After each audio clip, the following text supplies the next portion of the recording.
On a pris depuis la fin de l'année 2016 et début 2017, le virage numérique.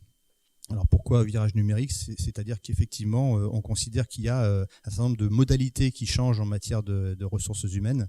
Et on voulait aussi, au travers de cette conférence, vous faire part de notre retour d'expérience et de dire que voilà, il y a un certain nombre de choses qu'on a expérimentées, des choses qui fonctionnent, des choses qui fonctionnent moins, et vous faire part de ce que nous considérons comme étant les bonnes pratiques, ou en tout cas les pistes que l'on peut suivre pour aller dans cette direction du virage numérique.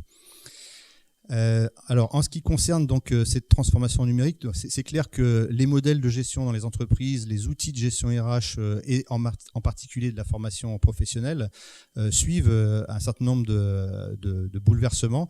Alors là-dessus, on entend beaucoup de choses. Donc j'ai mis un certain nombre de substantifs un petit peu forts, mais en matière de communication, en matière d'ouvrage, en matière d'assertion, même parfois d'injonction, en disant il faut absolument aller prendre le virage numérique comme si c'était une obligation, et en particulier des fausses idées sur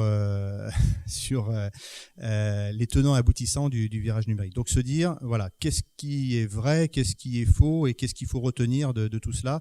Nous, en tout cas, on a un peu déblayé le terrain et on voulait vous en faire part, peut-être aussi pour vous faire un peu de gagner du temps, pour éviter de faire un peu les erreurs qu'on a pu commettre aussi dans notre expérimentation.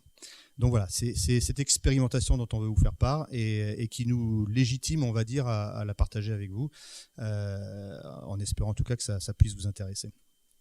Alors, en ce qui concerne donc notre positionnement à nous et notre vision stratégique, donc ce virage, c'est à la fois une nécessité, mais c'est également une opportunité. C'est comme tout, ça peut être un avantage ou un inconvénient.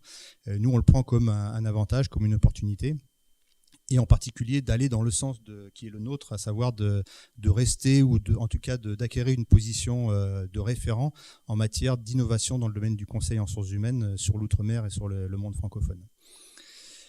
Voilà, donc ça, je dirais que c'est pour nous l'aspect opportunité. Alors, je le dis pourquoi? Parce que ça impacte bien sûr, et c'est ce qu'on va aborder ensemble, la partie formation, mais ça concerne également d'autres aspects, en particulier le recrutement. Ça pourrait faire l'objet d'une autre conférence.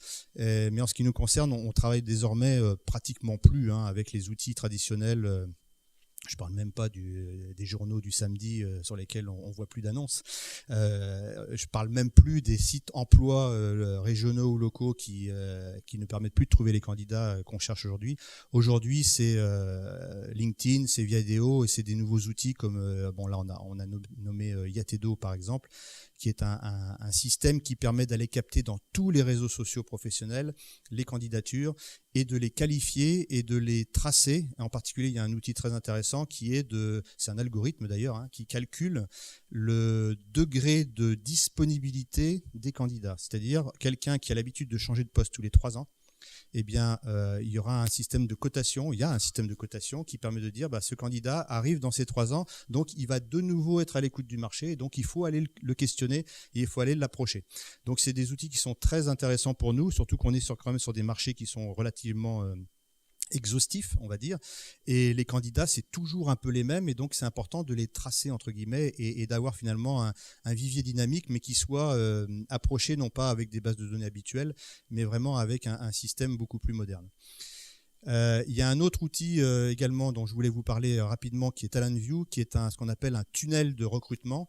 Alors je le dis ici parce que en fait il y a une grosse entreprise ici en Martinique avec laquelle on est en train de travailler, qui va d'ailleurs très prochainement annoncer cette campagne de recrutement massif. Je ne peux pas en dire plus parce qu'il faut leur laisser la primeur. Mais en fait, on utilise cet outil qui permet d'avoir un système de sites de recrutement dédiés, où l'entreprise présente son marché, ses produits et ses postes à pourvoir, et les candidats postulent d'abord avec une vidéo d'1 minute et demie, donc ils doivent se présenter pendant 1 minute et demie. Ensuite, ils remplissent un questionnaire avec des questions clés sur les compétences clés du poste. Et ensuite, ils déposent leur CV, ce qui fait que ça nous permet d'avoir une sélection des candidats en amont, avant même d'avoir le moindre contact avec eux. Donc, on va dire une dématérialisation du système de recrutement.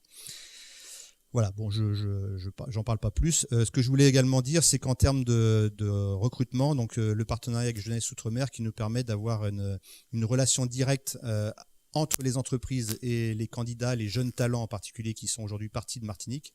Je le dis parce que c'est vrai qu'aujourd'hui on a un vrai problème démographique et qui fait qu'il y a une pénurie de compétences sur les métiers en tension sur la Martinique.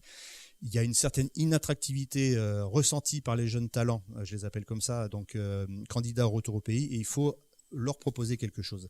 Et leur proposer quelque chose, c'est quoi ? C'est leur proposer d'avoir une espèce de mise en relation, alors je suis allé un petit peu trop vite, de mise en relation entre les entreprises qui ont des besoins de recrutement et les talents qui recherchent des entreprises à valeur ajoutée. Et cette mise en relation, il faut l'organiser. Alors on en parlera à la JEMD, la journée de l'outre-mer du 18 novembre. Et là, on a un plan d'action à mettre en place de façon spécifique là-dessus. Voilà, donc ça veut dire que le virage numérique, il n'est pas seulement sur le recrutement, il est également sur la formation, il est également aussi sur les bilans de compétences, sur l'accompagnement VAE, sur lesquels aussi on va faire en sorte que ce qui se fait aujourd'hui en pur présentiel, c'est-à-dire 24 heures en face à face, on peut et on doit le faire, par exemple pour les bilans de compétences, avec une partie en distanciel et une partie en présentiel.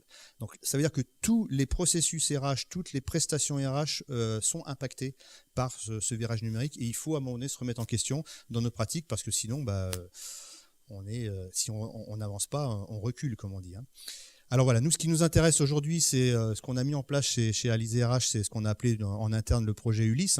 C'est un long voyage un peu périlleux, mais on espère arriver à bon port, où on met en place donc des formations transformées, des formations non certifiantes, des formations qui sont aussi avec des labels, et avec des modalités multiples, avec un objectif principal qui est de faire en sorte que la productivité des actions de formation soit garantie par du distanciel et du présentiel.